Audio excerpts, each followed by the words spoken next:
Welcome back, or just welcome. I'm Lizzie Frizzle, and this is the Recap Corner. Today, we're talking about Farmer Wants a Wife, Season 1, Episode 6, called An Emotional Goodbye. The main focus of this episode is one contestant's abrupt departure from the competition. Jennifer Nettles teases it during her opening narration, alongside footage of Megan riding out of control fast on horseback, as if she's trying to escape Hunter's farm. If that were actually how someone tried to leave the show, it'd be the most dramatic departure since Colton jumped the wall.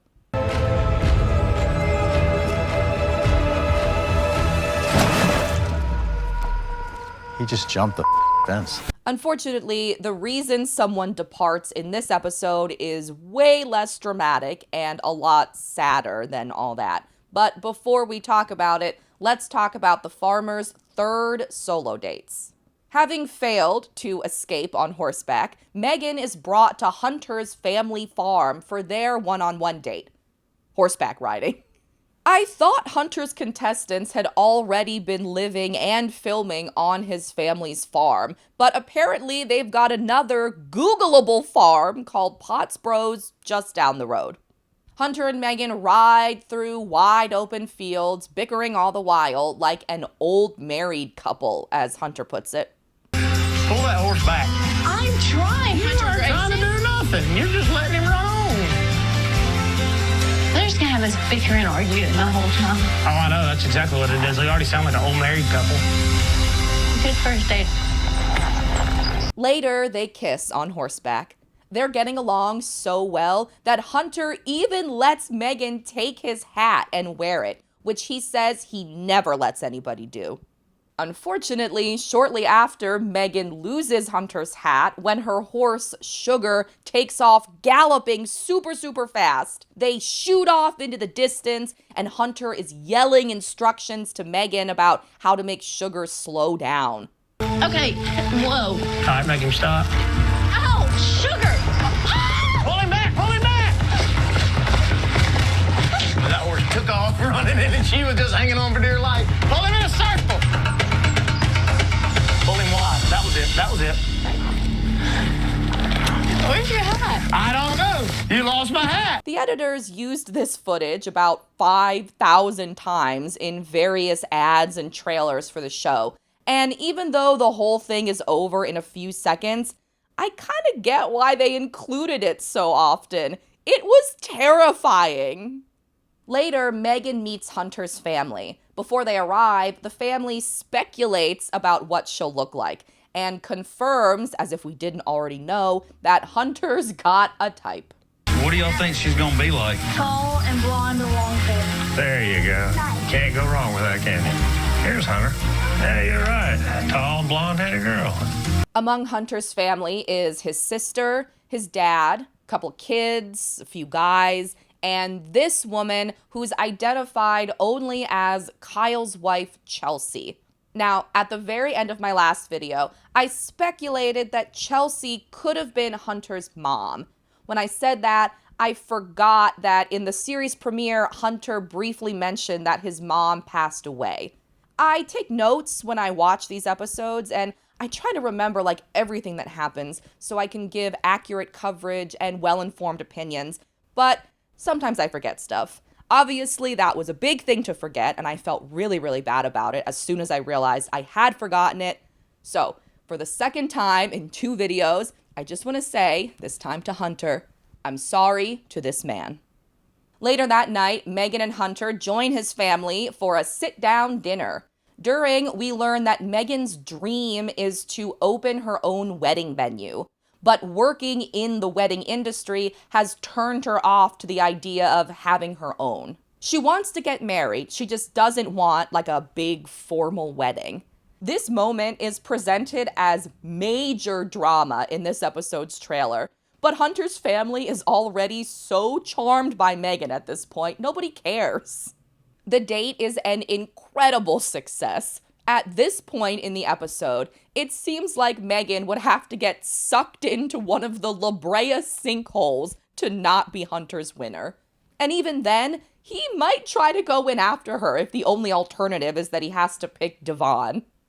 In Tennessee, Alan and Rebecca's date starts as a rescue mission after one of his cows births twins but only accepts one of them. First, they drive to the calf, where Rebecca tags it, then carries it into the front of the car so it can sit in her lap. Alan was ready to just chuck it in the back. Rebecca says she's good with animals because she has too much motherly instinct. And I have no idea what to make of that. After the rescue, Alan takes Rebecca horseback riding. He tries to turn it into like a playful race. He says, "See ya," to Rebecca, with the implication that he's gonna take off ahead of her, but he never passes her. He's not even close. See you.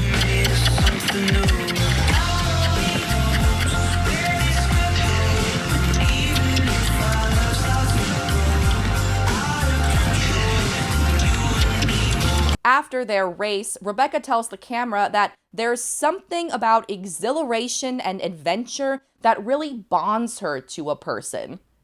Yeah, Rebecca, it's called adrenaline. Alan and Rebecca sit on a blanket outside and talk, but it's just more about Alan's trouble expressing himself. We've heard variations of the same speech from Alan about it to all his contestants. But the more time he spends talking about his issues with emoting, the less new information we learn about him. I mean, have we learned anything else about him besides that? At the end of their date, Alan thanks Rebecca because he can't remember the last time he rode a horse just to ride one. He doesn't kiss her, though. In North Carolina, Ryan takes Sarah I with an H to dinner at a restaurant called Drift. You can tell it's high-end because there are scallops on the menu. You want to try scallops? Yeah. Haven't tried it yet. It's so good. Good. During dinner, we learn a little bit about Sarah's backstory for the first time all season. During the pandemic, she moved cross-country to California to be with her boyfriend. But after arriving, she realized that they had two different levels of maturity and broke it off. It's been about a year and a half, and she hasn't dated anybody since. Later, Sarah asks what Ryan's mom, Betty, thought of her after meeting in the last episode. Ryan outright tells her that she was his mom's favorite, which kind of surprised me because I don't think he'd want the other contestants finding that out. But at the same time, I get it. Sarah I with an H is my favorite too. After dinner, they make out outside the restaurant, and Sarah tells the camera that after this date, she knows that she and Ryan have a soul connection. This was by far the most, regular date of the season. People dressed up, they drank cocktails, and we even got to hear some of that standard dating show jargon. I feel like I got to see a softer side of him, and he showed me a little bit of what he's looking for in a partner, which is very important to me, and I think I also got to explain what's important to me. In Oklahoma, Landon is struggling because it turns out dealing with his 4 remaining contestants, all human women, is a lot more difficult than tending to his horse Raymond and his dogs. He does say it's kind of nice not to be lonely all the time, though. So I live in the middle of nowhere. It is me, my horse Raymond, and my 4 dogs. Everything's really simple and easy with them. And then I have all these girls come to my house and realize it's kind of nice not to be lonely all the time. Is that why he won't eliminate anyone? For his 3rd solo date, Landon is bringing Ashley L., because somehow he hasn't really talked to her yet. If Ryan and Sarah I with an H's date was the most regular, then this one is the most farmified. Landon drives Ashley L. into an empty field for what he calls a cheesy, corny tailgate ranch picnic date. What that amounts to is sitting in a truck bed when it's not too hot from direct sunlight, drinking beer out of a bucket, and listening to the car radio until the battery dies. There's also lots of Landon insulting Ashley's hometown, Dallas. It's the same bit he used on her in the series premiere when they met. You know, she ended up here. It's a long damn ways from Dallas. No, it's not. 3.5 hours. It's not that long at all. We have to go back to Dallas every weekend. No. I wouldn't want to. God, thank goodness. I love Dallas. I'm born and raised. That's why you love it. A while into the date, Landon tells the camera that he and Ashley would be great together. But he's iffy on whether or not she'd be great here on his farm, even though she talks repeatedly about wanting that lifestyle. After dark, Landon and Ashley slow dance and kiss. Wait, after dark? How long were they in that field for? It was daylight when they got there.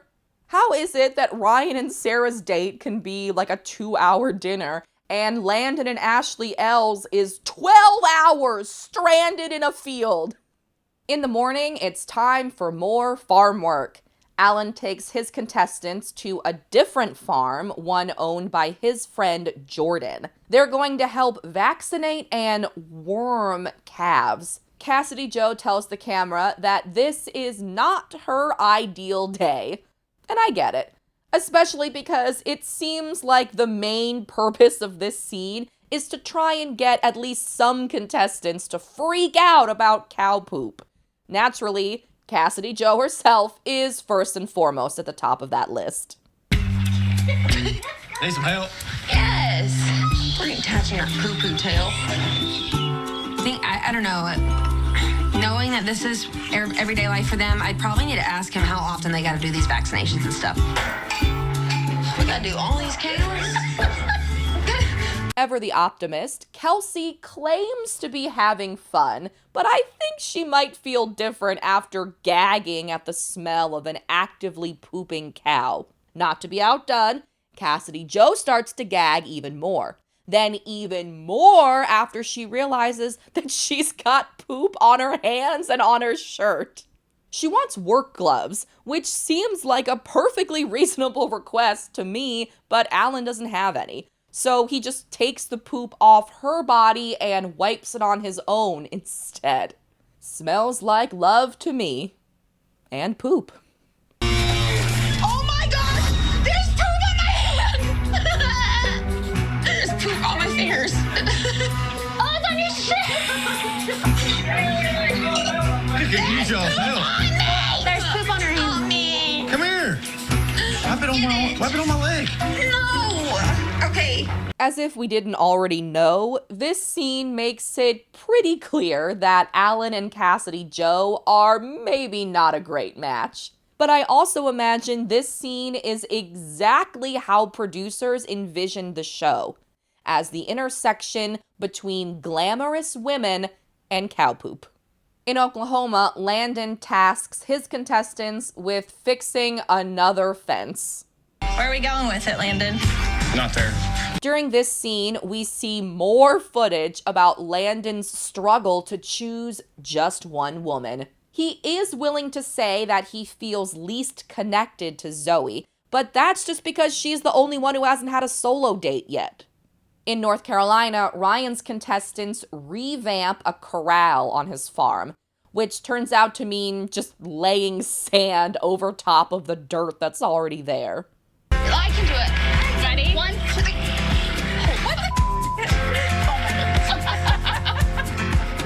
Lily and the Sarahs have fun with it, but I don't understand Lily's outfit. Why is she wearing chaps for this? Is it just for fashion? Or do chaps have other purposes besides horseback riding? While everyone works, Haley seems detached, probably still shaken from her demolition derby drama in the prior episode. Instead of checking in or comforting her, Ryan tells the camera that he's worried Haley is too emotional. He says he doesn't want to spend time looking after her emotions instead of building their relationship.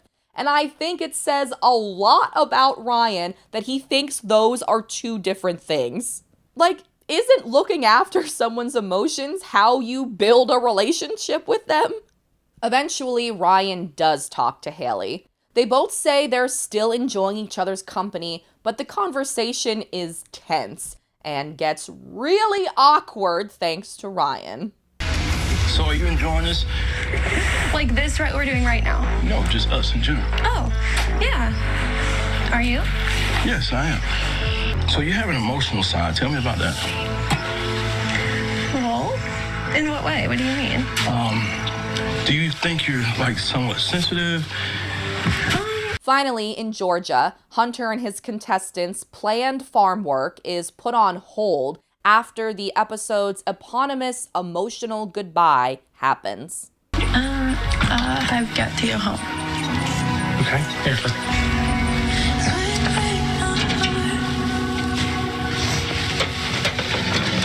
Is everything all right? I got a phone call this morning that my grandfather has passed away. Of course, she's leaving the show to be with her family. Megan says goodbye to the other contestants. Hunter helps her pack, then drives her to the airport, where they kiss goodbye. Obviously, you never want anyone to have to leave a show over such tragic circumstances, but I thought Hunter supported Megan really well throughout the scene. Megan is devastated, and so is Hunter, partially for her loss and partially for his own. His clear frontrunner, probably the most obvious frontrunner in the entire cast, has to go home. Meanwhile, back on Hunter's farm, Sydney tells us that though her heart goes out to Megan, work on the farm doesn't end. AKA, the show needs footage, and producers fed Sydney a transitional line to say at the camera. She, Stephanie, and Devon clean stables, close gates, and do other farm chores. Now, I like to help people, but I don't know how you could possibly know what chores needed to be done on someone else's farm. I'm sure Hunter has ranch hands that are instructing the contestants in his absence, but the edit presents it like these women just took it upon themselves to do all this work. After all the farm work is done, Devon, Stephanie, and Sydney cook dinner. They've already started eating when Hunter finally gets home from the airport. We learn that both Devon and Sydney are anxious about being Hunter's second choice, now that his clear favorite Megan had to leave unexpectedly. But Sydney also believes that God lines everything up for a reason, something I'd expect her to say since she's probably the frontrunner now. Hunter announces that he's not eliminating anyone, then abruptly leaves dinner. After, in an interview, he tells the camera that he doesn't want to say anything he'll regret. Like maybe admitting that Megan was already the winner in his mind? At Ryan's elimination dinner in North Carolina, he tells his contestants that he's thinking of eliminating someone, then excuses himself to go mull it over. When he returns, Ryan goes down the line and compliments each of his contestants before ultimately eliminating Haley. It was very Lux Noir London's approach to the who should go home question on Drag Race. Sarah V, I connect with her and we roll. We kind of have a vibe. With Haley, I think that I've gotten to understand who she is. With Lily, you know, she's outspoken and outgoing. And then with Sarah, she has a standard I've came to respect. But I think, Haley, I think you're going to have to go home. Ryan says he thinks there's a disconnect between Haley and him because she's too emotional. But after he says that, he gets so distraught that Haley has to comfort him. Who's emotional now?